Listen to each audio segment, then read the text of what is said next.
you look so handsome with Thank your little you. shave and My haircut. mom My said the same goodness. thing. Shave and a haircut, shampoo. You look great. I was like gonna say you look nice, but then I was like, I'll wait to record that I Oh, we say have Graham looks evidence nice. now. Yeah, exactly. It's on the record. Yeah. Bring that to a court of law. Your Honor, I would like to state for the record that Graham looks nice.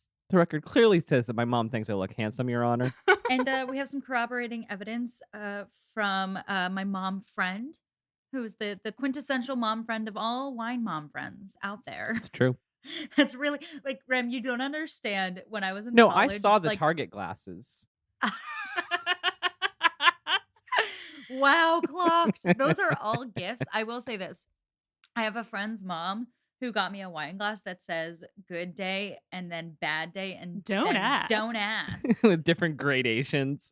Yeah, exactly. Like more wine as it goes. And both Molly and Mike became like totally obsessed with this wine glass. And whenever one of us would out get it, we just go, don't ask. But my dishwasher washed away the gradations. So now it's just a regular wine glass. Oh, I thought it was gonna be just a wine glass that only said just don't ask on it. I'm not usually a fan of those things, but there is one coffee mug that Sarabelle owns, my friend Sarabelle, that has coffee levels on it. And it's like, don't talk to me, getting closer. And the third one is just, I will poop.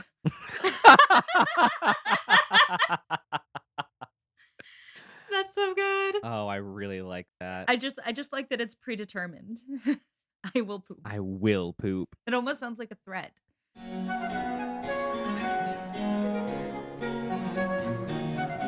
This is Becca. This is Molly. We're here to talk about Jane Austen. We are here specifically to answer your questions that we posted onto the world on the internet. The World Wide Web.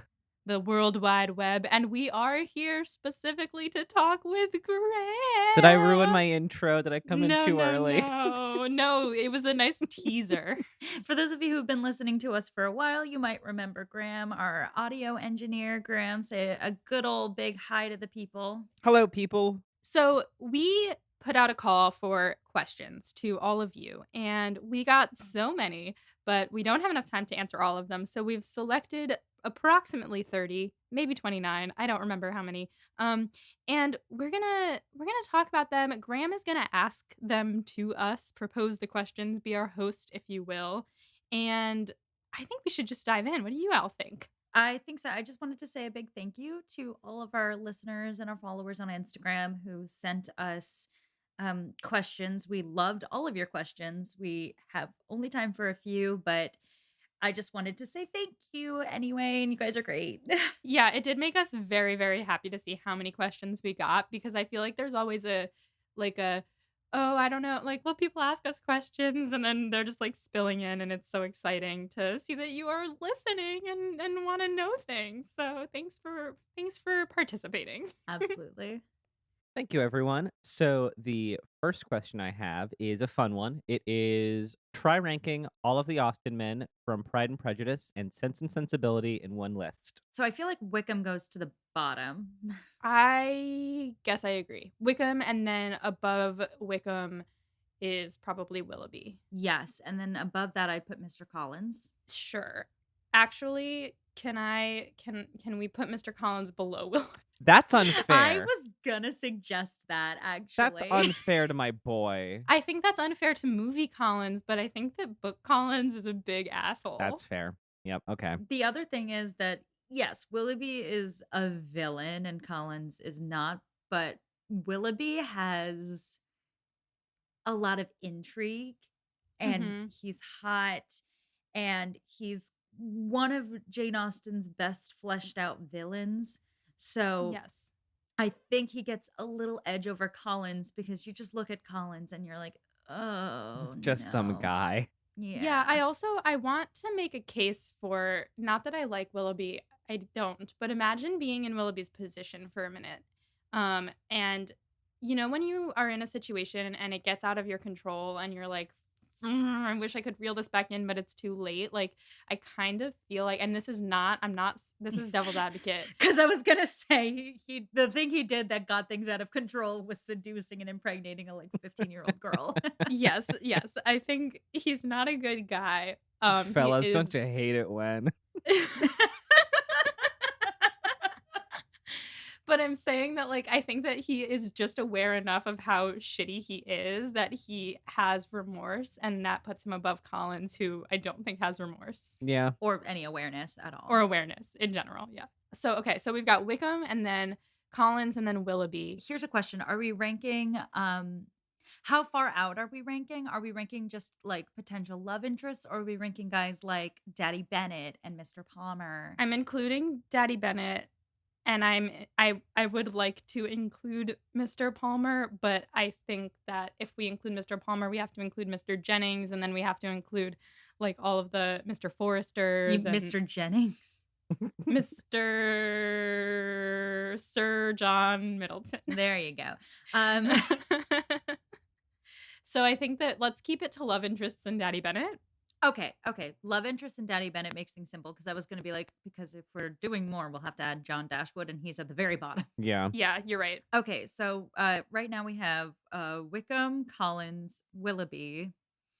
That leaves obviously our four boys: Bingley, Darcy, then Eddie, and Brandon, Mhm. Mhm. And Daddy Bennett. and Daddy Bennett. So I think that uh, I'm gonna put Eddie at the bottom. See, I'm gonna put Daddy Bennett at the bottom of the five. Yeah, that's the correct Fine. answer. Yeah, I was gonna say I think Graham's gonna back me up here. Yep. Sad that we don't get the love for Colonel Fitzwilliam that he Oh, deserves. shoot. No, Can we I'm include kidding. We him? don't need Colonel Fitzwilliam. He's just in my heart. Fine. Okay, yes, fine, Daddy Bennett. I understand logically why that needs to happen where it's gonna happen. So Daddy Bennett and then Eddie I think that's fair. Yeah. and then Bingley. Yeah. And then this gets hard because you have Brandon and Darcy at the top. And to be clear, we love all of our four boys. Mhm. In my list, Bingley would probably go closer to the Higher up. top, Yep. you know. Same. Just love Yep. love that little nugget. Well, do you wanna make a case for him? I agree that Bingley's number 3 on this list because in my brain we're also including sort of whether or not they're kind of iconic, um, whether or not they're emblematic or crucial to the story. And Bingley's fantastic, but he's of the 4 love interests we're discussing, the least in the book. Yeah. So I think that he is rightfully below Brandon and Darcy. That being said, I think every woman should want a man who just earnestly loves and respects them as much as Bingley loves and respects Jane Bennet. Absolutely, Yep. absolutely. And it's like always immediate, and he's automatically nice to everyone in her life. It's wonderful. In terms of who gets the top billing, Darcy or Brandon, if we're ranking as love interests, it's gonna have to go Brandon and then Darcy at the top. Yep. I agree. I agree. With the caveat that Alan Rickman's Colonel Brandon is chef's kiss. I'm excited to watch it. Also, with the caveat that as a person, Brandon is a better person. Hmm. But as a love interest, Darcy's a more intriguing love interest. I would agree with that. Okay, that's our first question. Okay. Second question, kind of tying in a little bit with what we talked about with Willoughby. How does Austen write female villains compared to male villains, in your opinion? I think that something that we talk about a lot on the show is this concept of girl mean, and I feel like she makes her female villains much more savvy and kind of petty, and her male villains are just like bad people. I think that's right. I mean, I'm going to add a caveat here that Molly's only read 2 books and I am only going to answer for those 2 books because Mm. there are later books with later villains that we have not gotten to that add a little bit more color. But if we're just talking about Sense and Sensibility and Pride and Prejudice, I think there's a couple trending things. One being that Jane Austen writes a lot more female villains who are of higher class. The men of high class are all gentlemen in these books. Yes, yes, but it's interesting if we include class in the classification. A lot of her female villains that are high class are just mean, whereas the female villains of lower class are conniving, Lucy Steele. Yes. Yep. The male villains are all actually, aside from, like, John Dashwood, who I wouldn't really classify as a villain so much as just an idiot, but, A like, weenie. a weenie.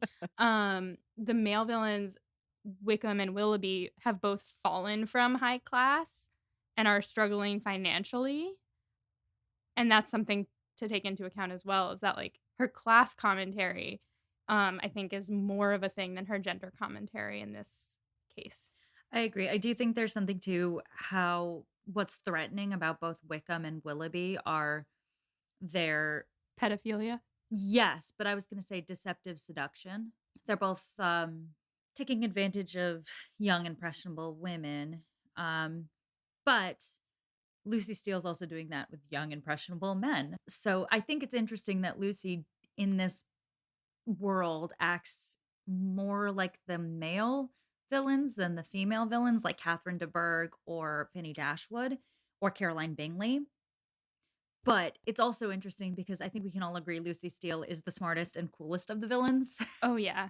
So I think that for the most part in Jane Austen, the women tend to be slightly more fleshed out. I think Willoughby is actually a pretty good example of how the male villains can also be fleshed out. But I think she gave her top villain spot to a lady, and I am on board with that. Oh, yeah. Okay, great. What are some unexpected things that came out of starting Pod and Prejudice? Ooh, that's a good question. I think I'm thrilled and floored by how many people love our podcast. It's really nice.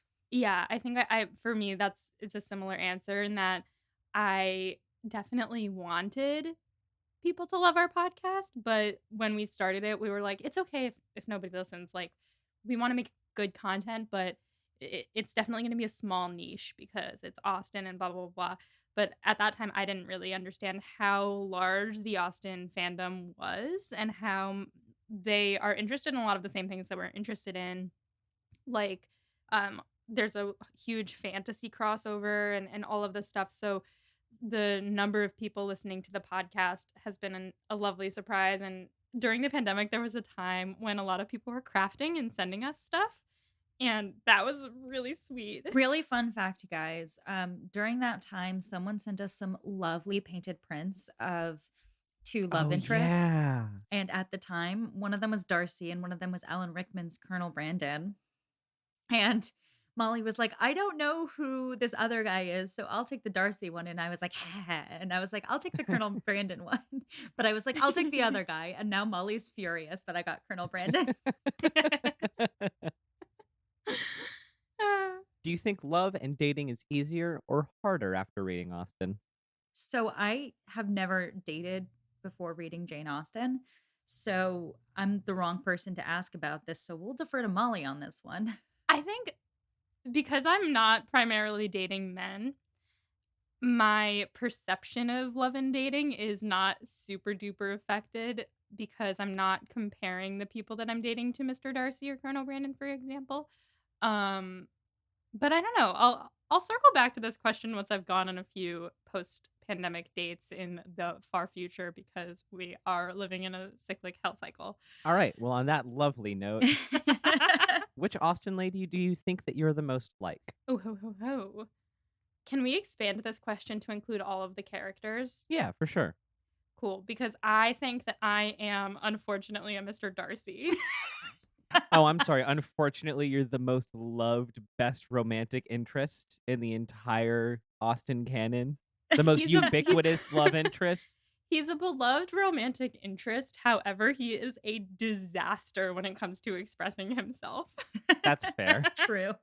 If there's one thing that Pride and Prejudice teaches us, it's that women actually want just a rich human disaster. Yeah, so I would like a lot of money, and I would like to be very hot. Um, I have one of those things. It's not money. You are very hot. Thank you. I fished for that one. I also I would say I'm half Darcy and half Marianne, because when I'm talking to people that I like, I'm a disaster in expressing myself, but when I am feeling my feelings, I am completely Marianne, like, wailing at the top of my lungs, misting out over the landscapes, looking at the houses, and yeah. A Darcy's son, Marianne Moon. Yes, yes, Darcy's son, Yeah, Marianne Moon, with, Lizzie Rising or something. I love that. that's nice. I'm really just like a pure Eleanor Dashwood in most ways. Which most people think means I'm like complimenting myself as quote perfect. No, I'm saying that I'm hyper practical on a lot of things and repress my emotions deeply within myself and tell myself, nope, you're going to tough it out and move forward, which is an unhealthy trait of mine. That being said, I'm getting better in my older age. I hope Eleanor does as well. Um, yeah, I'm just very much an Eleanor. I am the sense I love that. to a lot of people's sensibility. The sense to Molly's sensibility. It's why the show Yeah, works. yeah. Yeah. Hey, Molly, Yes. what do you think the plot of Emma is going to be? I'm so excited for this one.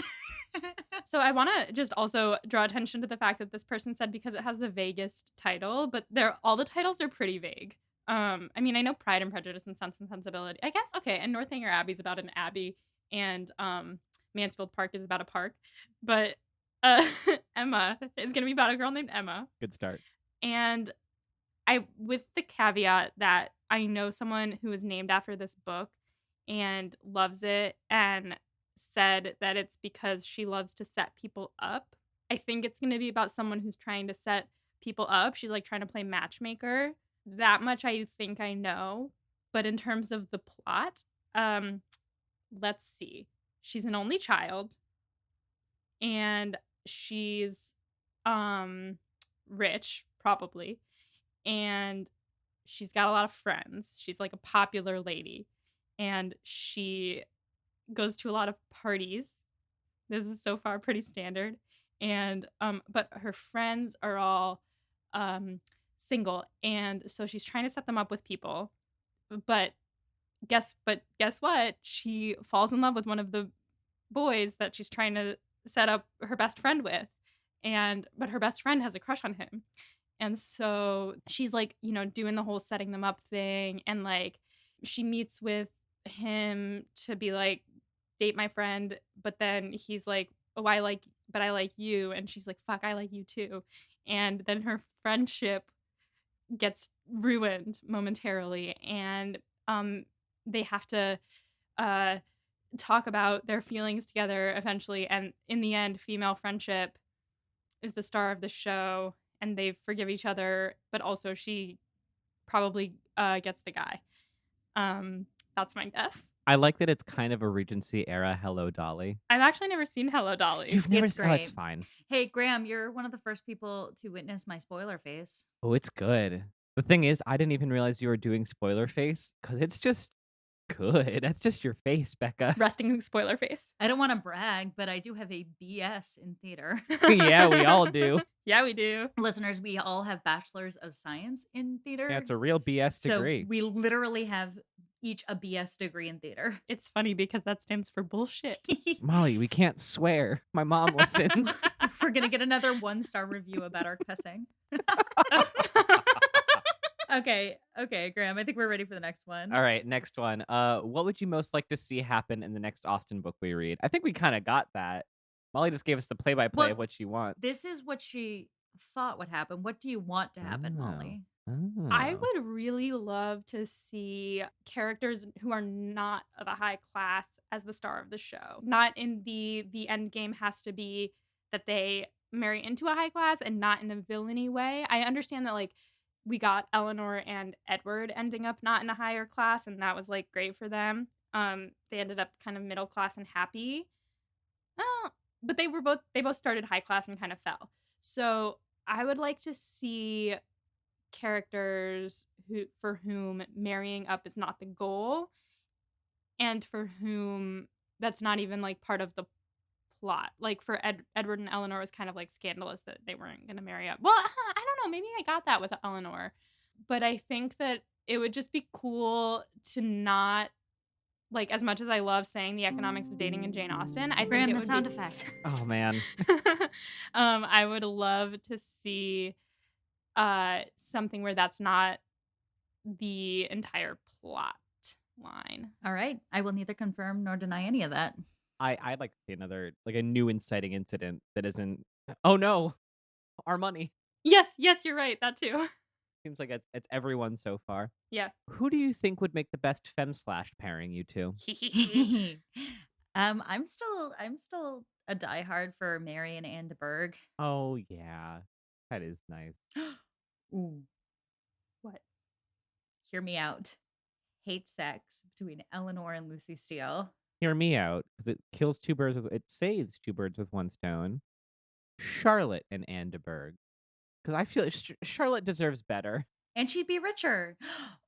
Okay. Yeah. Fanfic, Okay. where Charlotte marries Mr. Collins, and then there's intrigue because he always takes her over to the de Bergs at Rosings Park. And she and Anne start an illicit affair on the side that Mr. Collins doesn't notice because he's too busy gardening. Oh, I love that. Oh man. The two of them are just like reading books a little bit disheveled, and he comes in and is like, I've made boiled potatoes. Excellent boiled potatoes. Oh, that's so good, Becca. I'm losing my mind. I would read that book. Yes. Right? Yes. It's really That good. is the answer. That is the only answer. Okay. I'm very pleased with that. Okay, next one. Did the Emma Thompson film make you ship Mr. Palmer and Eleanor too, or is it just me? It's not just you. When I read this question, listener, I lost my mind. I was like, "Oh my god, that's why I couldn't stop watching his scenes over and over again." It's because the way that Hugh Laurie looks at Emma Thompson in that movie is like, "Oh my god, they're in love." And like, "Oh my god, and he's so hot." Yeah, no, it's not just you. I don't have anything else to say on it except for that, yes, I ship it. It's a hot take, but I will say when I was younger, I did have that thought once or twice when I was watching the film, like, does he like Eleanor too? Because Hugh Laurie definitely seems to be playing like a little bit of a crush on Eleanor Dashwood. It's a very, very weird acting choice, but I'm into it. Yeah, I think it kind of makes sense because in the book, it's like Mr. Palmer's an asshole, Mr. Palmer's an asshole, and then all of a sudden he's like a nice guy, and you're like, oh, like he's being nice to Eleanor, and we kind of talked about it as him being a good guy who's kind of annoyed by his wife, like Mr. Bennett or whatever. But Hugh Laurie plays the utmost disdain for his wife, and then softens every time he sees Eleanor, so it's kind of beautiful. Fellas. Getting into just some fun Becca Molly questions. How did you two first meet? We all know it was in college. We all know that you went to college together, that we all went to the same college. But what was the context? What's the story? So first of all, we did tell the story once before on the Bright Young Things podcast. So you should go check out our episode with them because they do a little interview and we do answer this question there. But the long and the short of it is that we were at a party my junior year and Molly's freshman year, and Molly had heard about me while I was abroad, and I came back and she was like, "Oh my God, you're Becca! I heard we're gonna be friends." And I was like, "Who is this? Am I famous?" And we did become friends there. I think we initially we weren't like super close, but we were always super friendly. Then Molly and I were in a bunch of plays together, and then we got super super close. And then Molly moved to New York, and we continued to hang out. And this podcast has sustained that friendship. Yeah, that's basically the whole answer. It leads right into the next question. Were you friends at first sight? Because it kind of sounds like it. I think that we were friends before Becca knew that I existed because I heard that we were going to be friends, and I ran up to her and was like, We're friends now. "This is happening, whether you like it or not." So, what was the original pitch to Molly for the podcast Read Austin? My memory of how this podcast came to be is initially we wanted to do a Harry Potter podcast. We were talking about making a podcast together because we were talking about movies and books, and we were like, "Oh, we should make a podcast. Like we like the same podcast and style of podcast." And we were talking about making a drunk Harry Potter podcast, and it was kind of chaotic and all over the place, and we didn't really know what it was going to be about or what was going to make it different from the other drunk Harry Potter podcasts out there. And then somehow it came up in conversation. We were texting, and I was like, Oh, I've actually never read any Austen because you were talking about, like, something Austen related, and then you were like, "What, Molly? You have to read Jane Austen," and I was like, "Becca, I think that's the podcast." Yeah, I think that's mostly how I remember it. I just remember that conversation happening in person, but I might have been wrong about that. Okay, moving away from the podcast to the movies. If you could play any character in one of the Austen movies, whomst Whoomst. and why? Ooh.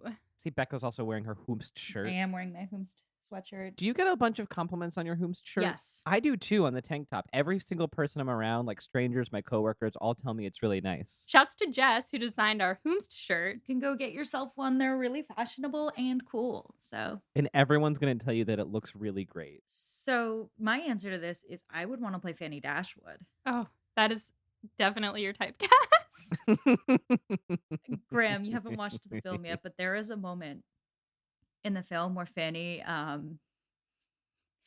has a little bit of an anger outburst and tries to choke Lucy Steele to death. No. Yeah, it's so good. It's I fabulous. love it. And I love playing a villain, and I'm very good at playing a villain. It's so much fun. It's so fun. And so I would just adore being that kind of character and getting to just like be wretched to everyone around me. God, I love it. In like 20 years, I would like to play Mrs. Bennet. Yes. God, that is Molly. You have done yourself. Thank you.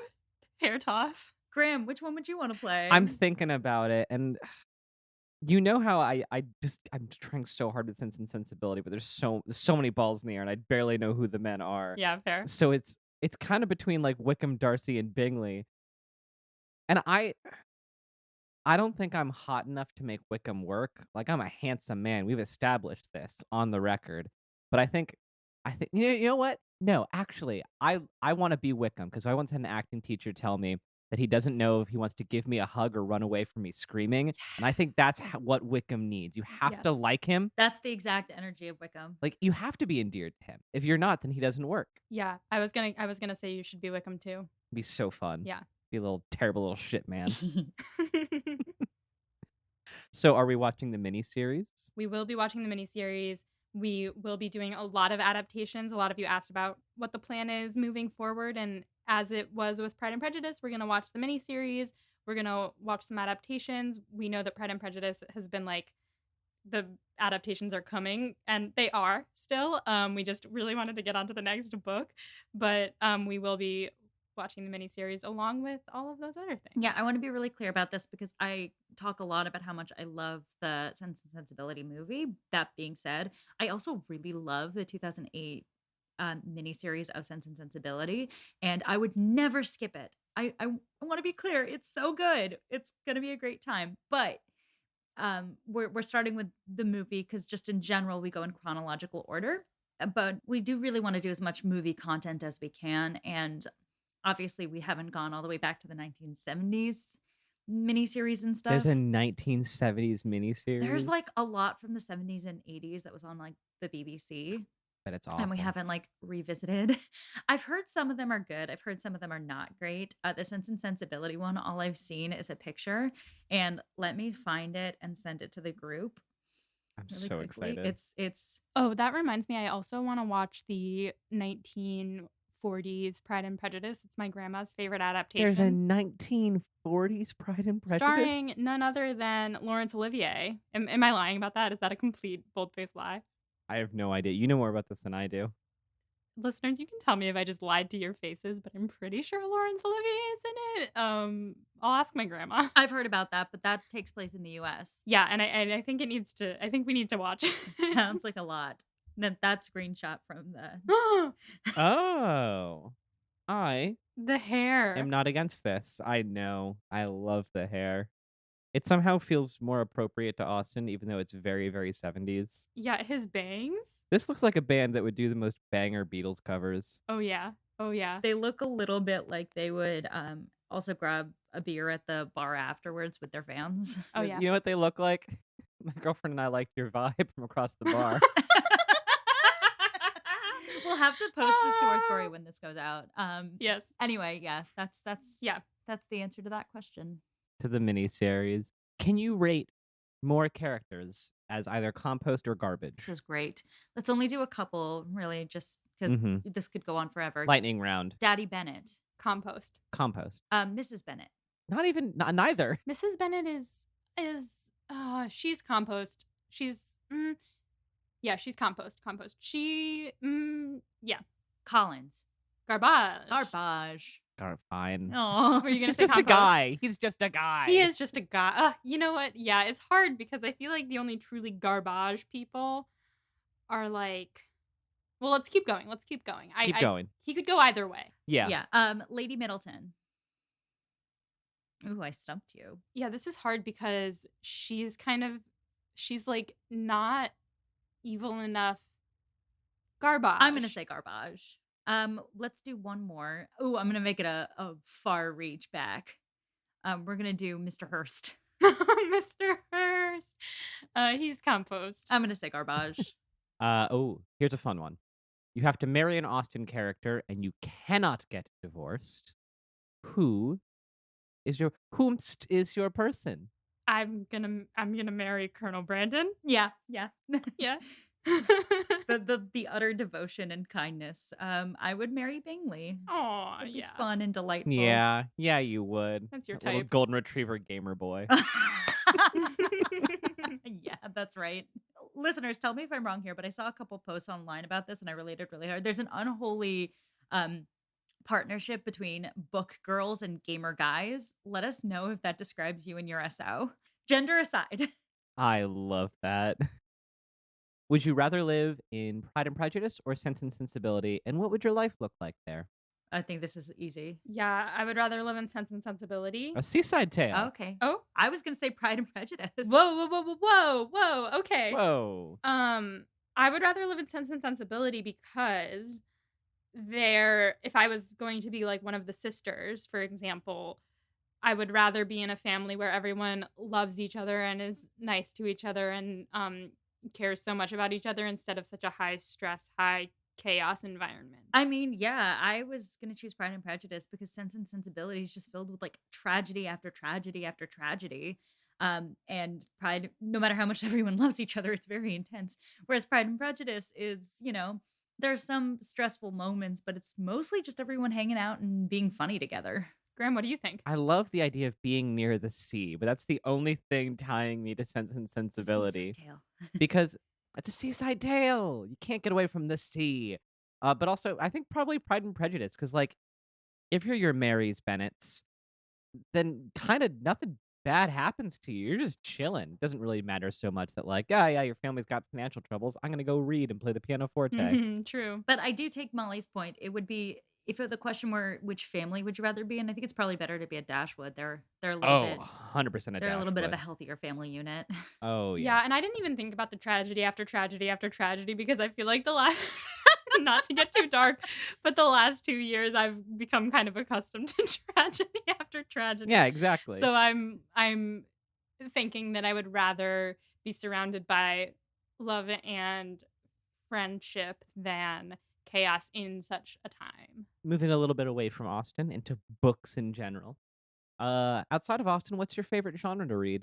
Oh, this is such a good question. So, I read a lot, and I am pretty busy. So, reading comes not as often as I would like it to, but I have a system for reading where I read print book versions of fiction novels, and then I do audiobooks for nonfiction. So I love nonfiction books. I particularly really like nonfiction books that deal with history or with sociological or socioeconomic dynamics. So I think those are really interesting. But if we're talking about more fun, novelty type things, I'm a really big fantasy nerd. And I also really enjoy the Leanne Moriarty set of sort of clever class struggles in modern day societies. And I am also a really big fantasy nerd. And so, like, fantasy, high fantasy, YA fantasy, and particularly outside of fantasy, romance, queer romance leaning, but occasionally, like right now, I'm reading a straight romance book, and that's fun too. But I'd prefer it to be gay. Molly has a very, very specific niche of like sweet, like little fantasy queer books. Yes. I love a good mystery. If you put it like I love Agatha Christie. Molly, the summer that you asked me to work on this show, I was reading through just like a bunch of Christie novels that I picked up for like $1 a Oh piece wow. because they're just so like well paced, and I love a good. I love when a book has a secret and it doesn't let you know it, and it's like, ooh, I'm trying to figure it out as the characters are. You Yeah, know, yeah, yeah, that's yeah. put that into any setting, I'll read it. I love You it. know, a book you might like is the An Absolutely Remarkable Thing and a Beautifully Foolish Endeavor by Hank Green. Ooh, the It's Greens. about, yes, the Greens, and it's about aliens, and it's also like kind of a mystery because it's like all about a puzzle that the aliens have set for the humans, and so you're Oh, like oh, reading and you're like trying to figure out what the puzzle is. So would recommend. I I'm gonna plug myself real quick. I'm actually working on another podcast. I'm cheating on you. Ah! My friend Davis and I are working on a podcast right now, called Rec Oh yeah, Quest, you told me about where, that. yeah. So the idea is I've fallen out of love with reading a little bit because of academia, and so his job is now he's going to give me as many requests as possible to try and suss out my favorite book, the best book I've read. Um, and so his recommendation for me for the next episode we're gonna record is called Gideon the Ninth, which is a sci-fi mystery, a queer sci-fi mystery, That's murder like mystery. my niche. Yeah, exactly.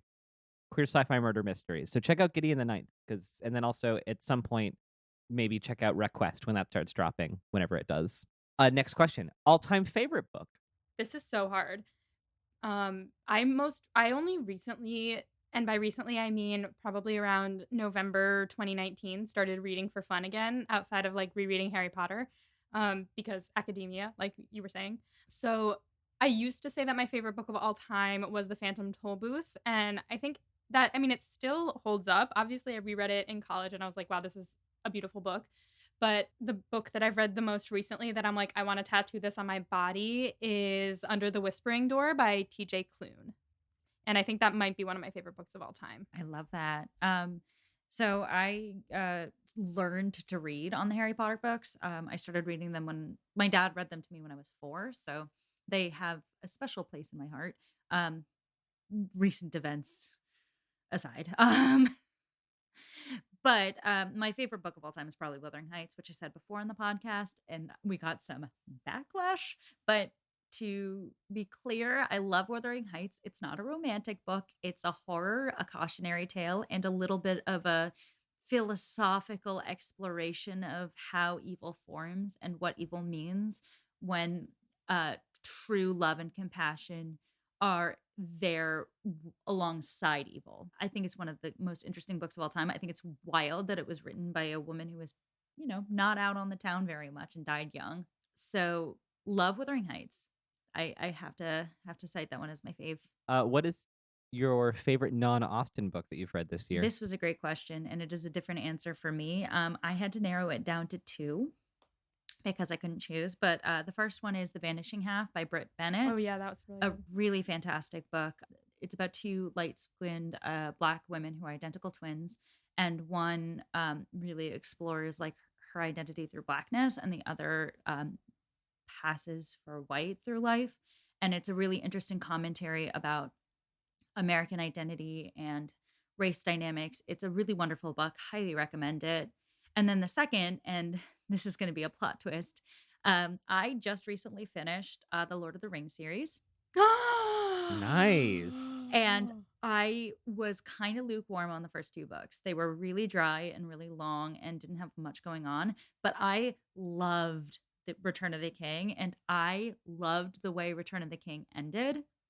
So, I was, like, alone in my house just, like, deep sobbing when it ended, so it's gonna get a spot as one of the best books I read this year. Wow. That is amazing. Good for Tolkien. Good for him. So I just named one of the books that I read this year as my favorite all-time book. So I think that's probably gonna have to stick. I read Under the Whispering Door. by TJ Klune. Additionally, House on the Cerulean Sea by TJ Klune, or House in the Cerulean Sea. TJ Klune has fast become one of my favorite authors with those 2 books, and so right now I'm reading another one of his books. It's a little bit weirder, and I'm not sure if I like it as much, but those 2 books are definitely, 2 of my favorites that I read in 2021. Um, so I'm excited to see what I find in 2022. Yeah. More favorites? What are y'all's favorite places in the world? Oh, I love this question.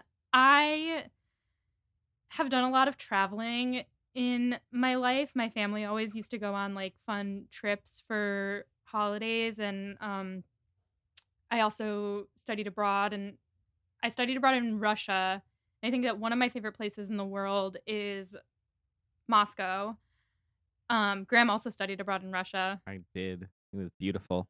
but I don't know if I think honestly, though, I might have to go with something a little bit not somewhere that I actually have, like, lived or worked or anything, but just one of the trips that I went on when I was younger with my family was Portugal, and I, like, fell in love with this place, and it's so, like, old, and there's castles and stuff, and, like, we found these, like, ruins, and there was a chocolate festival going on when we were there, so that helped a lot, but, like, Portugal was really cool. I don't know, this is hard.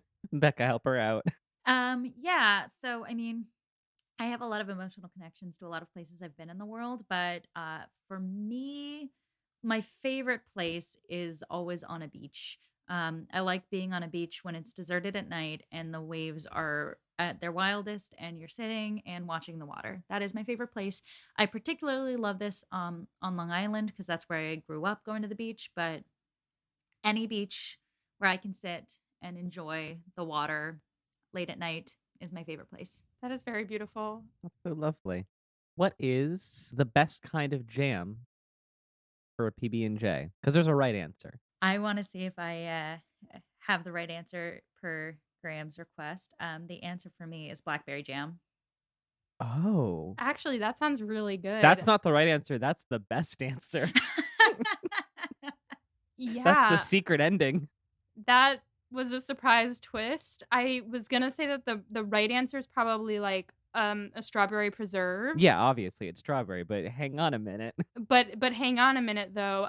I've mostly recently, I've been buying, like, darker jams. I'm not a big strawberry jam person, so, Mm. like, I would never purchase that for myself to put on my PB&J, and I'll put on whatever's in my fridge.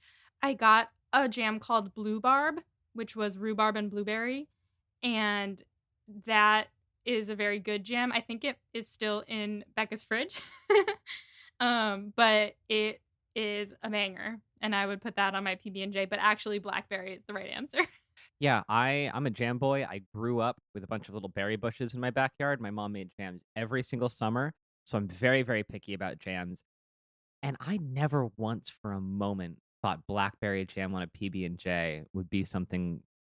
How did you come up with this? When? Well, I'm not a super jam person. I didn't really grow up on PB&J. I grew up on peanut butter and banana sandwiches growing up, Me too. which are Mm. delicious, but, um, I learned that PB&J is actually really delicious, and, because I'm not a super jam person, I'm very fussy about which kind of jams I like, and I really like blackberry jams, so I put it on most things. So, like, for example, last night I had a couple cheeses and crackers on a plate for an appetizer, and, I decided which accoutrement I'm gonna put with it, and it was just a little bowl of blackberry jam. So I had cheese, a little blackberry jam, some cracker, and it's just a really good mix of sweet and like, sour.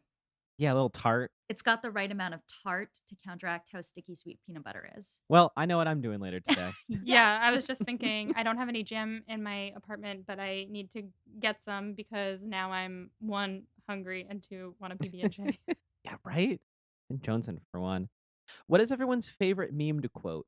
Good soup. Good soup. Molly and I, when we were living together, which was for just a few months until Molly found herself her own space in New York City. I showed her the good soup meme, the Adam Driver good soup meme, and it got really big, and then it just became a thing we would say to each other all the time in the apartments, and we'd just go, "Good soup." And now we'll say like, "Okay, good. Good soup. Good soup." Yeah.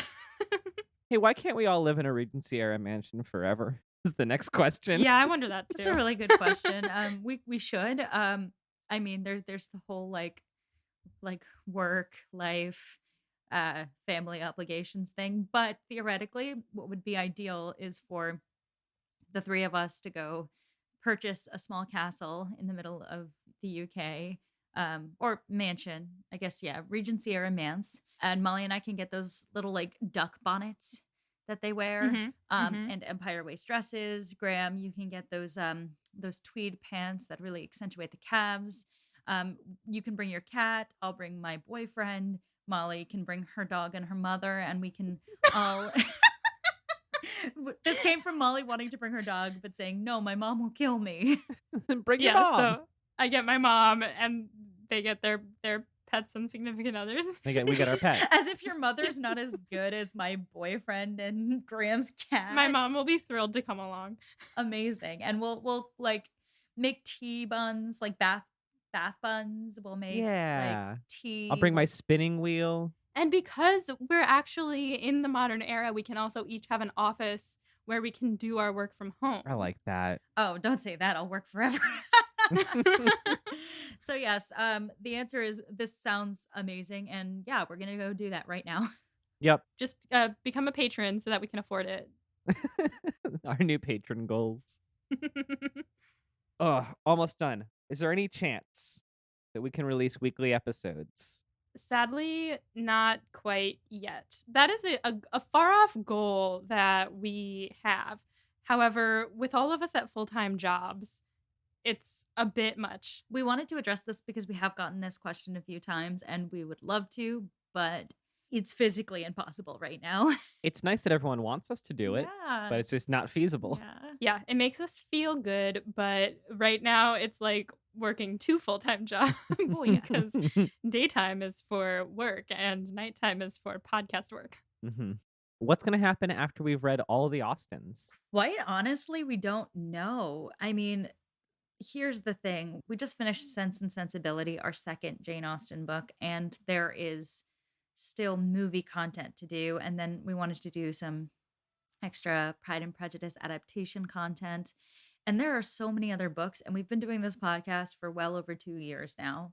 So the answer is that by the time we get through all the Jane Austen books, it's going to be years later. It might be the end of the podcast, but that also might be in like 6 years, so we'll see. Yeah, there's definitely a future for us and it is far enough off that when we get there we'll know what's next. Mhm. Absolutely. Is Becca reading books she hasn't read before? We go through them, or are we going in together? Again, a very good question. So we still have a few books I have read before.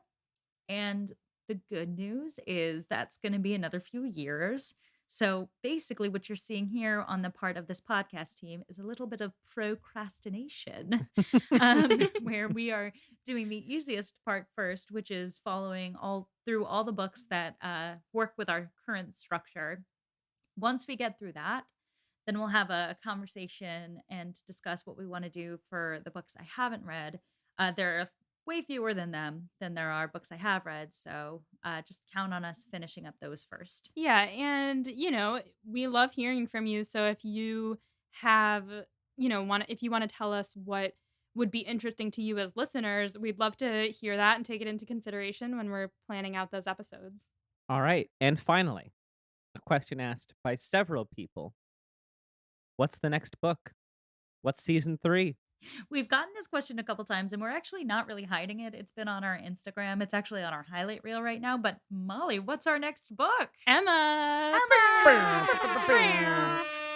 Yeah, so we're gonna when we finish up Sense and Sensibility, we're gonna do a little bit more adaptation work after it for a little bit. But when we plug back into doing a book, that book will be Emma. I'm so excited. I'm so excited for Emma. I voted for Emma instead of Sense and Sensibility in the polls for the second one. I'm excited. I'm excited to watch Clueless also because I have seen Clueless, but it was long enough ago that I don't remember what it's about except for that there's like a yellow It's plaid. mini skirt suit Yellow plaid. set thing in it, and Weirdly or not, that actually is in the original Austen book. Yeah. oh, She has a fun plaid miniskirt. nice. Yeah. I didn't realize that that was an Emma adaptation. It God, I is. fucking love Clueless. Oh, good. This is the first time Graham's gonna have a vague idea of the plot going into editing. I won't get lost. Just make sure you refer to people as like Paul Rudd, and I'll know who's who. Wait, Paul Rudd is in Clueless? Paul, what do you mean? Oh my God, Listen, like I said, Don't say anything about him. I Don't know- say anything about it, Graham. I know Brittany Snow is in Clueless, rest in peace, and that's all. Okay. I'm more upset that you didn't know that Paul Rudd was in Clueless. How old was he? I feel like He was a He's- young, handsome Paul Rudd. wow, I love Paul Rudd. Yeah, This we is all do. He's exciting. the sexiest man alive.